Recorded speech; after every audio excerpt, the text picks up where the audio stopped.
I'm Liz Larson. And I'm Bill McKenna. And together, we created the Cogno Movement System.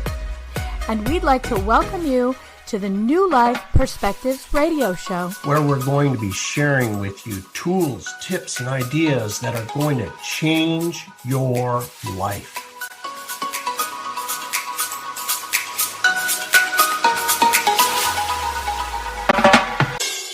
Hi, welcome to UK Health Radio. I'm Bill McKenna, and this is the New Life Perspectives radio show. Today, we're going to be talking about your gut. Now, this episode here is one that's near and dear to my heart. I have suffered with IBS pretty much since I could remember. Since I was probably, the first times I remember, it was maybe 8 years old or so. And that continued on until just recently, and now I'm pressing over 60.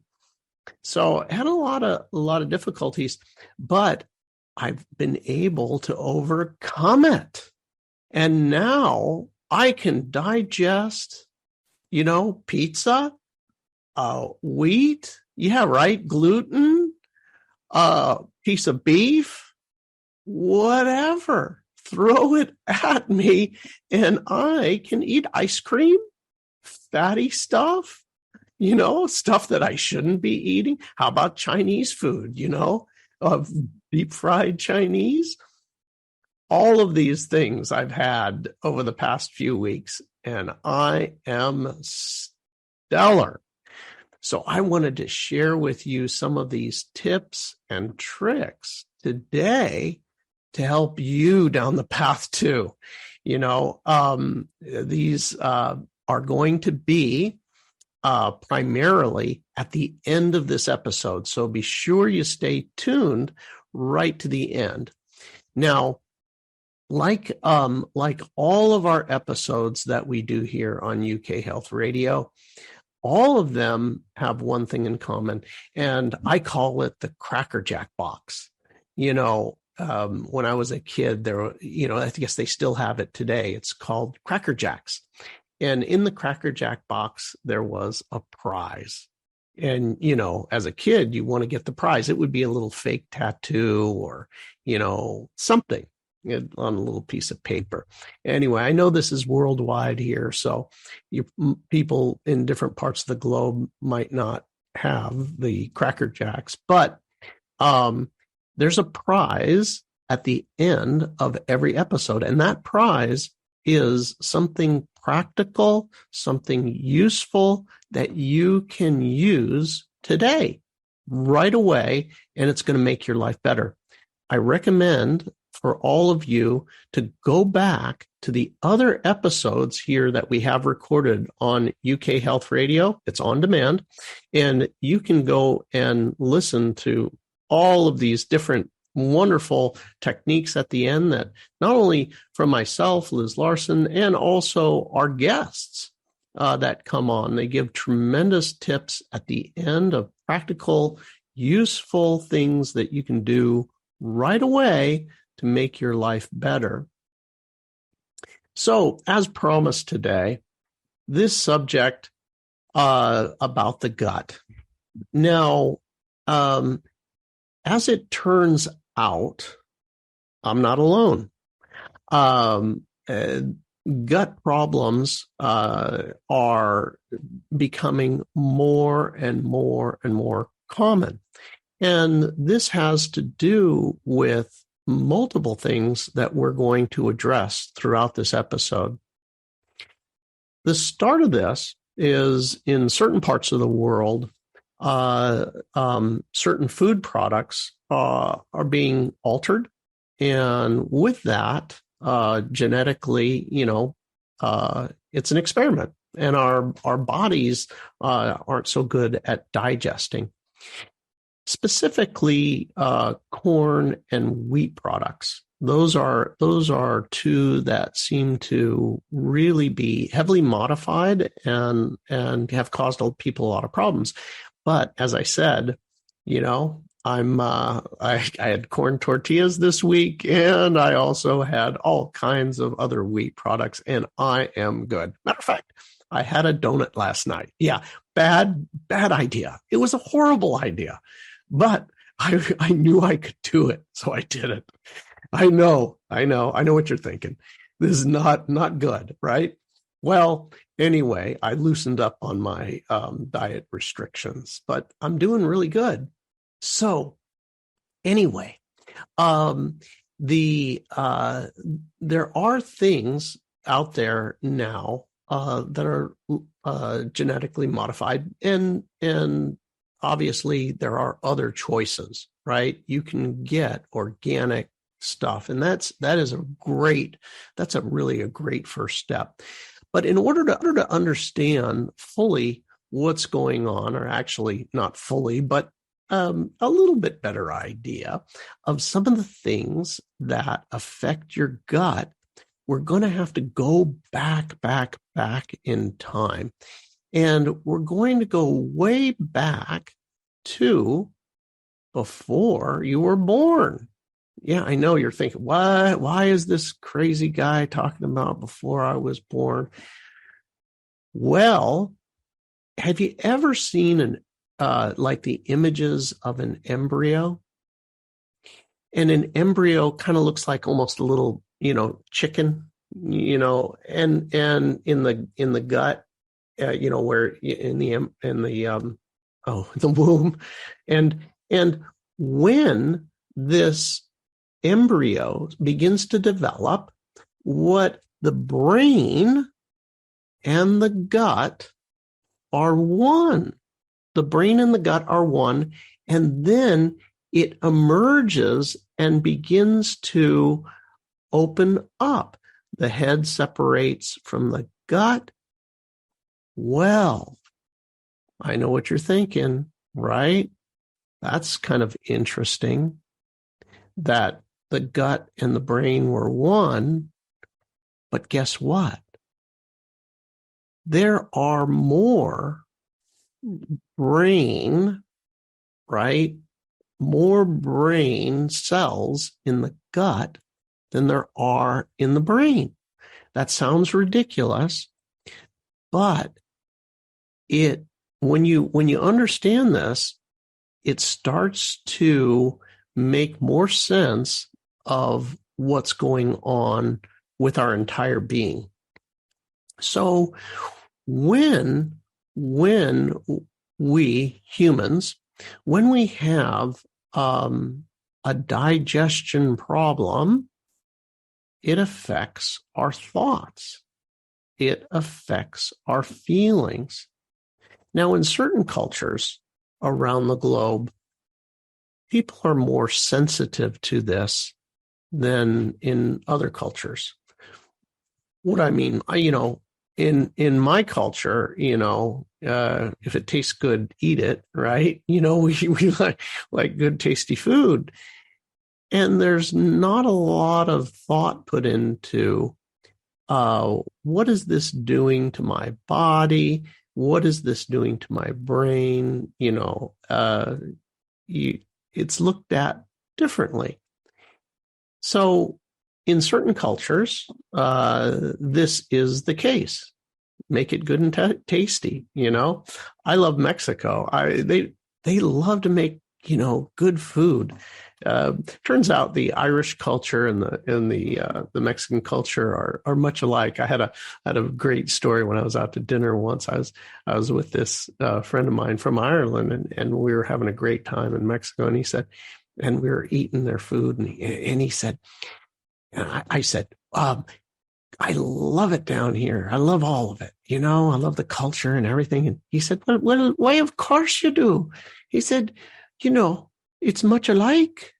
He said, we're our cultures. They both love music. They like to have a drink. They like good food. They like joking, merriment.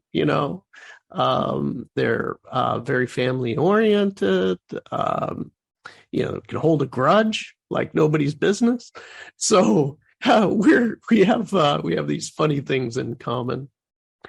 So the things about this, the gut and the brain, were also understood by the cultures in the East much more than in the West. They understood that the relationship in between what you're feeling in your gut and what's going on in your head. Western science started to catch up. As it turns out, there's 8 nerves from your gut going up to your brain. And there's 1 nerve from your brain going down to your gut. Now, right? This is telling you that's one heck of a lot more important information and a lot more information going upwards than downwards. The importance of the information that's going from the gut to the brain.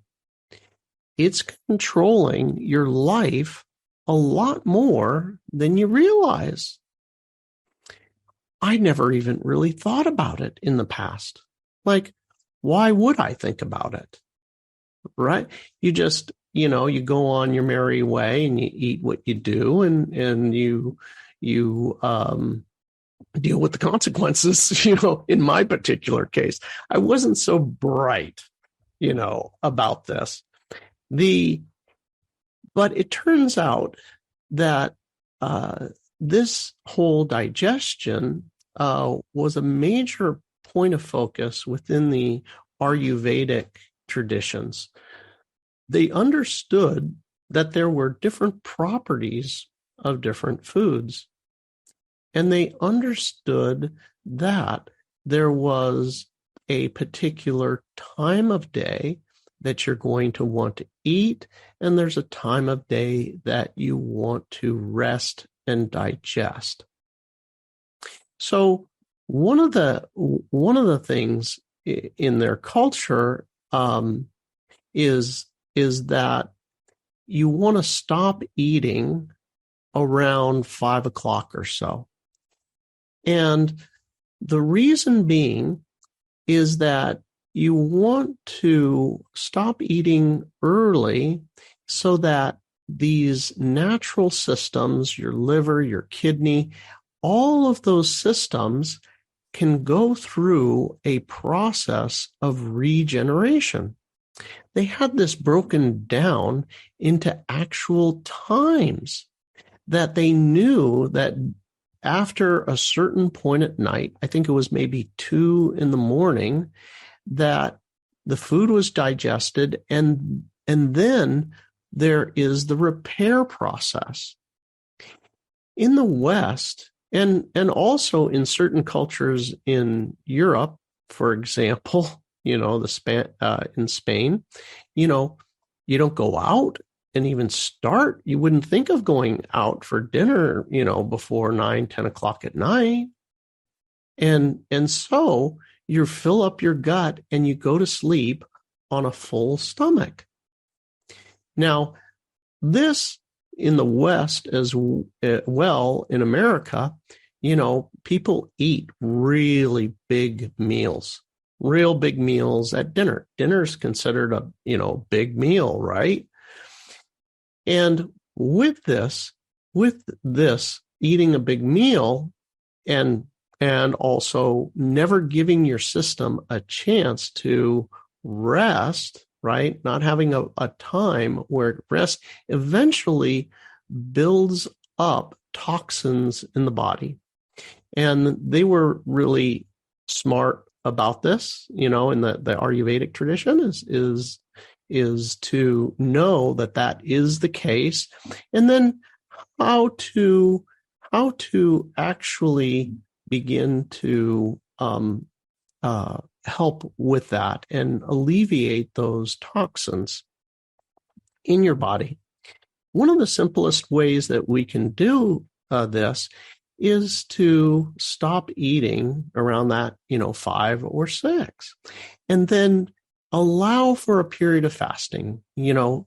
Don't eat anything until, 9 or 10 the next morning. You've given your system a long time to actually fast or to be able to recover. If you're eating big dinners and big breakfasts and everything, that system is constantly taxed. So it's time for our first break. UK Health Radio, take it away, and we'll be right back with more great information about your gut. UK Health Radio, the station that makes you feel good.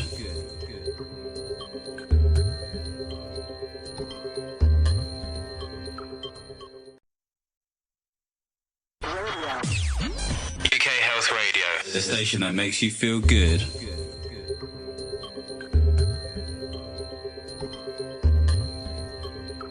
All right, and we are back. So again, for those of you just tuning in, we are talking about the gut today. And as I mentioned, the gut is something very near and dear to my heart, a subject. I had IBS from the time I was probably 8 years old until the time, recently, I'm over 60 now, but now I'm eating anything and everything that I want. Even wheat, dairy, whipped cream, I had a donut last night. I know it's stupid eating, and I don't do it all the time. I know, but it was just really nice to have something tasty. But my point is that there's something you can do, and I'm going to be sharing this with you at the end of the episode, what worked for me. So we're taking a journey now through some information that I've been able to accumulate throughout my lifetime that may be of service to you regarding your gut and what can be done to help you with feeling better. Now, as we discussed in the last portion, the brain and the gut are really one. They're one system. There's 8 nerves that go from the gut to the brain and 1 nerve that goes down. Now, when we take antibiotics, right? For people, this is probably done more cautiously today than when I was young. But when I was growing up, just the nature of things. I was one of 12 kids in a family. There were amazing sickness like that went through the family. I mean, I can remember when I was a kid, we had bowls and buckets by the bed, and the whole family would be like, my mom would be changing buckets of vomit, and it was really, I can't even believe what she went through with all these kids, simultaneously sick. Now, even though there was known that it was a virus, lots of times the doctors at that point in time would even prescribe antibiotics. Well, I'm not sure what it is. I think it's a virus, but we're going to give you some antibiotics, and they would do this. So as it turns out, these antibiotics really destroy the microbiome. So your microbiome, what's that? That means all of the enzyme, bacteria, that sort of thing that is all populated your gut. Now, there's certainly good bacteria and bad bacteria that you have there in the gut. And if you like indiscriminately, carpet bomb your gut with these antibiotics, well, now you don't digest so good. And for me, I certainly took probiotics. I took so many at one point thinking that was going to do it. My gut got hard. It sounds really strange. There's a word for it, but it literally, I went to the health food store and they have the 5 billion, bacteria and the, we're going to do this. And you got the 10 billion or whatever. It's like crazy amounts of different, bacterias and different things. It didn't work. And eventually, I quit that and my, gut went back to not being hard. But the interesting thing here is that for some of you that may be like myself, I'll tell the story about how I kind of got here. Was I lived a lifestyle that probably wasn't really great, for health. What I mean that I did a lot of high-speed things. I was involved in martial arts for many years. I skydived a lot and enjoyed it very much. But with the high speed activities like skydiving, there's obvious risks. And I found myself on the wrong side of that one day. I had my parachute, that particular day collapsed, several hundred feet up. And I ended up, slamming in, and I broke my spine, I broke my face, I broke my chest, I exploded and spun my femur. So I nearly died during that process. And with that, I ended up in the ICU for about a month. And they did surgery, put rods in my spine, had reattached my leg, and put a rod, down the marrow of the femur, the big part of the leg there from the hip to the knee. And they got me all going. And during that process, because there was so many hours of surgery and that sort of thing, they had me on all kinds of antibiotics. Now, I had lots of antibiotics all my life and already had gut problems. So, I didn't really ever associate anything. I didn't know about the association in between antibiotics and gut issues. But subsequent to that, I figured the probiotic thing, and as I mentioned earlier, but when you go to get your teeth cleaned and you have rods, metal in your body, they want you to now, or at the time, they want you to take heavy doses of antibiotics.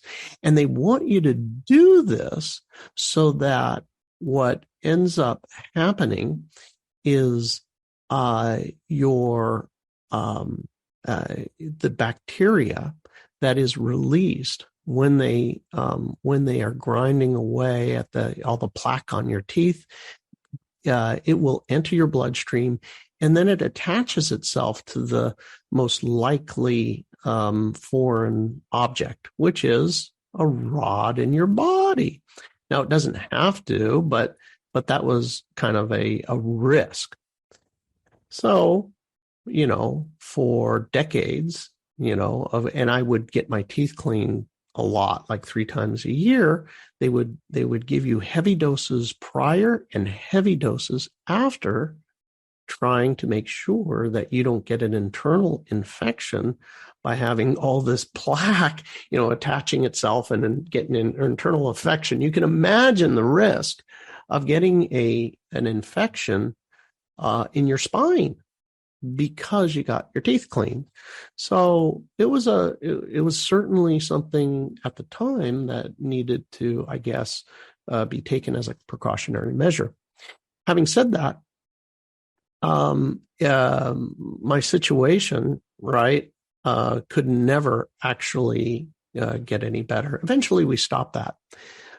But amazingly enough, even doing all kinds of things, my gut would not get better. It would not recover. I just ended up getting worse and worse and worse. I got so bad that by the time I actually ended up figuring things out, I was down to just eating a fruit bowl with a little bit of granola on it. And anyway, I consider food one of the really fun things in life, and I really enjoy it. So when I was able to again enjoy food, like a donut or Chinese food or Mexican food or, that sort of thing, when I was able to, that really helped my mood a lot. I really enjoyed it. So there are many, many things that could cause a gut issue. And one of the things is, strangely enough, a concussion. I know you're saying to yourself right now, a concussion? Yeah, a concussion. And as you can imagine, I had quite a bit. I was knocked unconscious for a long period of time during my skydiving accident. And I also had many other, concussions. Well, it turns out an untreated concussion is an untreated concussion. And that brain injury, interestingly enough, has to do, our gut health has a lot to do with our brain health. Why? Again, we'll go back to the beginning of the episode. The gut and the brain were actually one when we were going through the development process as an embryo. So one of the interesting discoveries the doctors have now made is that people with concussions are very likely to have gut health issues. Wow, right? I know what you're thinking right now. Oh my gosh, well, that explains a lot. Now, at the end of this episode, I'm going to tell you about something that you can do, which is going to help with your brain. So that will help affect things too. Now, one of the things about a concussion is that oftentimes people have difficulty controlling their emotions. Sadness, grief, anger, those are fear, really the common ones with traumatic brain injury or concussion type thing. So the management of these emotions has a lot to do with gut health. So you've heard the term, I felt it in my gut. I got a feeling in my gut, right? Well, the second brain, if you will, is telling you something. Now, and that could be a false signal, right? Be afraid. And there's nothing to be afraid of. And that is really what it is most of the time. It certainly seems real, but in actuality, it's not. How do I know this? Well, look at your life. All those things where you're afraid of, did they really happen? Is that really something that happened? So the relationship between our emotions and our gut health is without question. Have you ever found yourself in a massive amount of fear? Now, I remember I was just a kid. I was only, I think, 18 or 19 years old. And when I began skydiving, and I really enjoyed it. And obviously there was a fear of death during those early days of when I just first started skydiving. I was like, you know what? This could be it today. This could be the end of the road. And with that fear, I remember that every time before skydiving, I was like, oh my gosh, I have to go to the bathroom so bad. And I would, right? So our emotions have everything to do with our gut health. And I will get into this just a little bit more right after this break. From UK Health Radio, take it away. We're going to hear from our sponsors and be right back after that. UK Health Radio, the station that makes you feel good.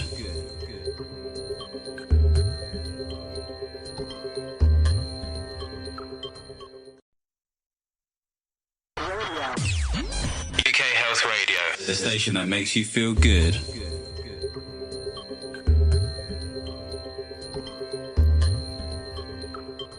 Here we are talking about the gut and its relationship to our emotions.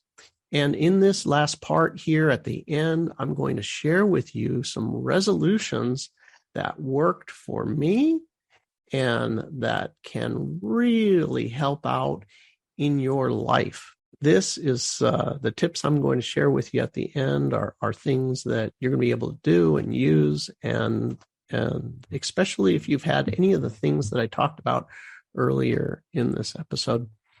Now, Louise Hay, I don't know if you've heard of her before, but she had a interesting book that she put out, and the book was You Can Heal Your Life, another book called You Can Heal Your Body. Now, these little books are, almost like a pamphlet almost. They're really small, physically small, and, there's not that many pages to them, but they're great books. And Louise Hay passed away a few years back. I had the good fortune of meeting her and spending some time with her. She realized something that not a lot of people know, and that is that our body is constantly talking to us, and we just don't know the language that it's speaking. So another way of looking at this is our body will express for us the emotion that we can't process. Now, that's kind of an interesting one, right? And I may, if you took me back many decades, I would have been like, that guy, click the channel. That guy's talking garbage. But it's actually true. So if you look at, for example, stress, if somebody talked to you and said, hey, I got a bottle of stress here. Well, it's not true. There is no bottle of stress. You have stress through thoughts and feelings. You get a feeling or a thought, or you get sick, and you will experience stress.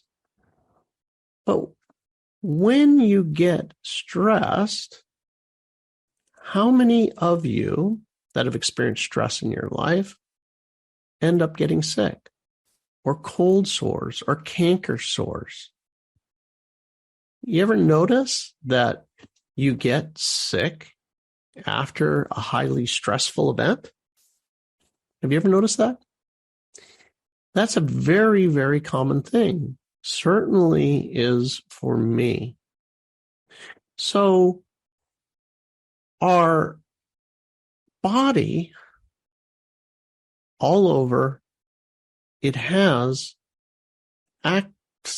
literal, like, the different parts of the body, for example, knees hurting, are you having problems moving forward in your life? If you have emotional things around the gut, right? Well, can I digest life? The things that are being thrown at me, am I having a hard time digesting those things? Can I tolerate those things in life emotionally? Am I able to tolerate it? Remember, our body will express for us the emotions we cannot process. Maybe your issue is constipation. If I am constipated, am I holding on? Is there not enough? Is there not enough? If there's not enough, I need to hold on. I'm afraid of letting go. Were you brought up in an environment of lack of some kind? Think about it. Think about it. There could be other reasons for this as well. That's just one reason. Everybody has a variety of emotions that will affect their gut.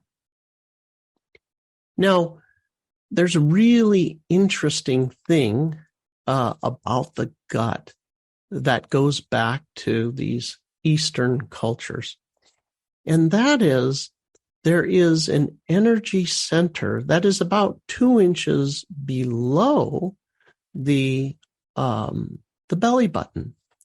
Now, this has been called the lower dantian, or the second chakra.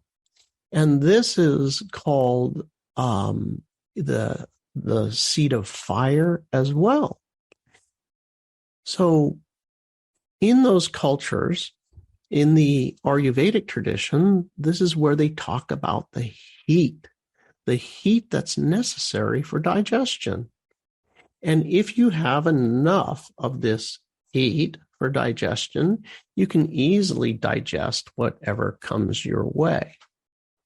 Now, there's much more to digesting than just that, but what shuts down this energy center, this area? And one of the things that we know that shuts down this area is fear and doubt. Fear and doubt. You're saying fear and doubt. That's interesting. Well, what fear and doubt focused specifically on what? Well, it turns out that this area, like all the different areas in your body, have different focuses. Everybody knows about your heart, right? You know about your heart, and that is around connection and love and that sort of thing, right? Globally, everybody knows this. Well, your throat is around communication. I'm actually talking to you. As I put my hands on my throat, I can actually feel the vibration going through my larynx, so that these actual words can come out and you can hear them. This lower belly button area is interesting because it deals with family, specifically blood relatives. Now, it deals with sexuality and also our ability to be able to accept the physical pleasures of life. Now, one of those physical pleasures of life is eating great meals, right? Can I accept the pleasure of that? And when I have issues, right, with a family member, like a blood relative specifically, you might have that impact this specific area. It shuts down that digestive fire. I have fear and doubt. I cannot trust them. I fear that I'm at risk. I fear that they are going to do something to me. Or you may find I'm afraid. I have fear that I can't tell people about my sexuality, or I may have an issue. I can't express how I truly feel. With this, if one was to process those emotions, you might find that positively impacts your gut. Now, I know that probably you're listening to this and you're saying, you don't know my mom, you don't know my dad, you don't know my brother or sister and how horrible they are or what was done to me. Well, there is a method that neurologically that you can process these emotions. And it is easy to do where you're not trying to feel any different. You just allow yourself to feel how you do. You know what? I hate them. I can't trust them. And then you do certain physical movements. It's called cogno movement, like cognitive movement. And with that, it causes a neurological release and of this issue so that the actual electricity and the energy can flow appropriately from brain to gut and gut to brain. Now, this same type of exercise, cogno movement, is great for your brain, right? We are creating mental acuity. You get to connect the different areas of your brain and bring your brain back to its full capacity through these exercises. They're really kind of brain exercises, and emotional releases are another product of it. So it's a double whammy. You can learn more about that at cognomovement.com. That's cogno, like cognitive, C-O-G-N-O, movement, M-O-V-E-M-E-N-T.com. You can learn more about it there. There's some free ebooks for you. Now, in addition to these emotional things that you once released, it allows that fire, that belly fire, to start. It's unrestricted. In the East, they know that you have in your body these centers that are considered like the heater and the air conditioner. And this particular area that we're discussing right now is the heater. So when you cause these releases, oftentimes, these emotional releases, there's a flood of heat that comes through your body. Somebody turned on the furnace. If you're somebody who is listening to this and you run cold, physically cold in your body, and you're also somebody who has suffered a betrayal from a family member or somebody you were married to and divorced from, those sorts of things, look into what I talked about to resolve that and let go. This is related to digestion things. Now, as it turns out, I was the poster boy for that. So I knew that those things were also related to gut health.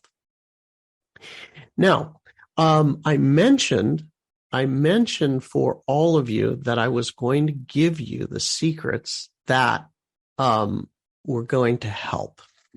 Now, the first secret that I want to give you, beyond all the ones that I've given before, but this one really did it, and that is kefir. I never even heard the word before. And what it is almost looks like yogurt or cottage cheese, and you don't want to get the one that's in the grocery store. What you want to do is you can get, they call it the kefir grains, kefir milk grains. Now, I know what you're thinking. You're saying, hey, Bill, I'm lactose intolerant. Yes, I get it. Me too. So you can get these on Amazon, milk kefir grains. I think they're like $14. And you take them and you add milk to it. There's instructions. It will make this kefir substance. It's somewhere in between kind of a yogurt and a cottage cheese when it gets done. And you eat a few spoonfuls of this throughout the day. I eat it before a meal or after a meal, and it will digest the heck out of anything. Now, I don't recommend going out and doing nutty things like me, but after you get, 3 weeks, a month into it, go ahead and try something that you wouldn't ordinarily try. And you'll find that you can actually digest it when you eat this. So it's really fun, right? If you've had gut problems, you are going to love this. So the reason that you want to get this and eat this at home, right, and make it at home is because the one that you buy in the health food store is it is not the one to get. Because the ones in the health food store, the process they have to go through vastly diminishes the enzymes and bacteria. Those things can't survive the process they need to go through in order to mass market it to you in the store. So if you make it yourself, it has like 3 to 4 times the strength and the diversity in the bacteria. And so that's the way that I go, and it works. I recommend getting the milk kefir grains. Now, as I know that you might feel like you can't. This works not only for IBS, but if you start eating this also when you have constipation, actually just eat it regularly, you're going to find that you're going to be able to really digest really well. There are many videos online on YouTube. You just look up, making kefir at home, and you'll discover how to do that. There's many books on this subject, and there's a wealth of information. So imagine for a second, if there are 8 nerves that go from my gut to my brain, and if the emotions, a lot of them are within the gut, then you find that calming this down and digesting will enable you to not only control your emotions better, but even your sleep. There are certain bacteria that get worked up in your gut at night, and you might find that, like me, if you were tossing and turning at night before, you no longer are. You actually end up able to sleep through the night, put your head on the pillow and sleep through the night. There's a relationship in between your sleep and your gut. So there's another beautiful one for you, and I can tell you it feels great. Lastly, I have an emergency technique for you. And this emergency technique is that if you have IBS and you're driving your car and you find that, oh my gosh, I cannot, I'm like squeezing the wheel and sweating, you're just looking to get to the next gas station. Imagine the light of the sun in your gut and just keep it there. Keep the light of the sun in your gut, and it's so bright, the entire gut is so lit up in your mind that you can't even see your gut anymore. And in about 2 to 3 minutes, whoosh, you won't feel your gut anymore. It'll last somewhere around 10 to 15 minutes, and then the pain will come back. If you keep doing the light in the gut, you can go on forever. This technique works. That's an extra bonus for you. Again, thank you for watching us here on UK Health Radio. Check out cognomovement.com. There's some free ebooks there for you, and we'll see you on the next episode. Thanks for being here with us on the New Life Perspective radio show. For more information or to find out more about the work that Bill and I do, please visit us at cognomovement.com or email us at info@cognomovement.com. See you again soon.